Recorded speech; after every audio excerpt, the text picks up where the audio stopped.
जी बिस्मिल्लाहिर्रहमानिर्रहीम। जी बेटा जी, तो चैप्टर नंबर 1 हमारा स्टार्ट हुआ हुआ है। लास्ट टाइम हमने क्वेश्चन किया था हॉवरिंग और स्क्रोलिंग में क्या डिफरेंस है। ठीक है, तो उसके बाद क्वेश्चन आ रहा है ji, discuss printers and their types. ये जो क्वेश्चन है ना बेटा जी, ये बुक में ना थोड़ा सा इसकी पोजीशन गलत हुई हुई है। ये एक लॉन्ग क्वेश्चन है। प्रिंटर्स एंड देयर टाइप्स ये एक लॉन्ग क्वेश्चन है।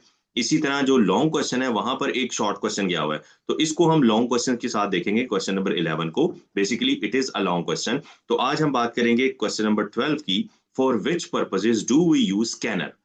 तो स्कैनर के बारे में जानते हैं कि स्कैनर को हम किन मकासद के लिए इस्तेमाल करते हैं। ठीक है, दिस इज आर क्वेश्चन। तो उसके लिए हम स्कैनर पे चले जाते हैं।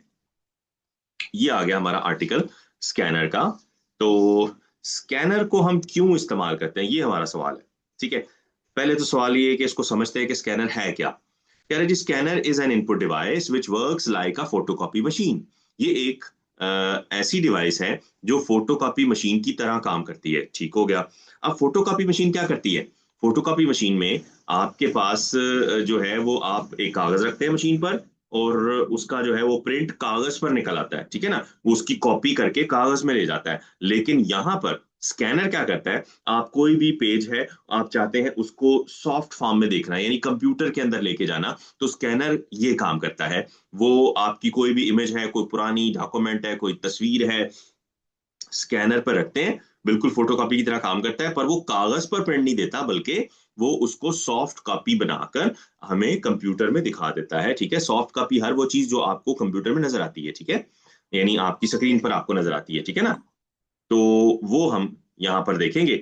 तो कह रहे ji, it is used when some information is available on a paper, it is used to be transferred in the computer for further manipulation.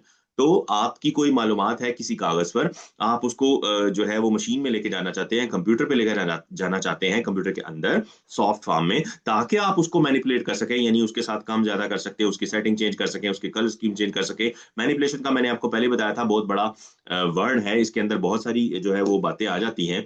यानी मैनिपुलेट का लफ्जी मतलब तो है काम ज्यादा करना, ऊपर नीचे करना। तो आप जो चाहें उसके साथ सेटिंग कर सकते हैं, लेकिन आपको वो चीज कंप्यूटर में सॉफ्ट फॉर्म में चाहिए। तो सॉफ्ट फॉर्म में जो मशीन आपको लेके जाएगी वो आपकी स्कैनर मशीन है। ठीक है, so scanner captures the images from the paper. करता क्या है स्कैनर, पेपर से तस्वीरों को या डाटा को जो भी है उसको पकड़ता है, कैप्चर करता है, and converts them into a digital form, उसको डिजिटल फॉर्म में कन्वर्ट कर देता है। That can be stored in computer, जो बाद में मशीन में आप वो स्टोर कर सकते हैं, महफूज कर सकते हैं। So these images can be edited before they are printed, और उसके बाद आप उन तस्वीरों को जैसे चाहे मैनिपुलेट करें, एडिटिंग करें, उनकी कलर स्कीम चेंज करें, आप उनको इस्तेमाल कर सकते हैं। ठीक हो गया। तो ये हमारा बेटा जी आज का लॉन्ग क्वेश्चन, मतलब शॉर्ट क्वेश्चन है। पर्पस क्या है इसका, पर्पस अब दोनों पैराग्राफ में पर्पस आ रहा है, तो इसको हमें दोनों को ही लिखना पड़ेगा, क्योंकि वो बता रहा है कि जी उसमें ट्रांसफर उसका बेसिकली पहले पैराग्राफ में उसकी डेफिनेशन है, पहले पैराग्राफ्स में उसकी डेफिनेशन है, वो भी जरूरी है, और उसके बाद वो करता क्या है, पर्पस क्या है, वो उसने सेकंड पैराग्राफ में बताया है। तो ये पूरा जो है दोनों पैराग्राफ्स आपने लिखने हैं। ठीक है, आई होप आपको आज का लेक्चर जो है वो समझ आया होगा। मोर इन्फॉर्मेशन के लिए आप जो है वो मैसेजेस कर सकते हैं। Thank you very much, Allah Hafiz.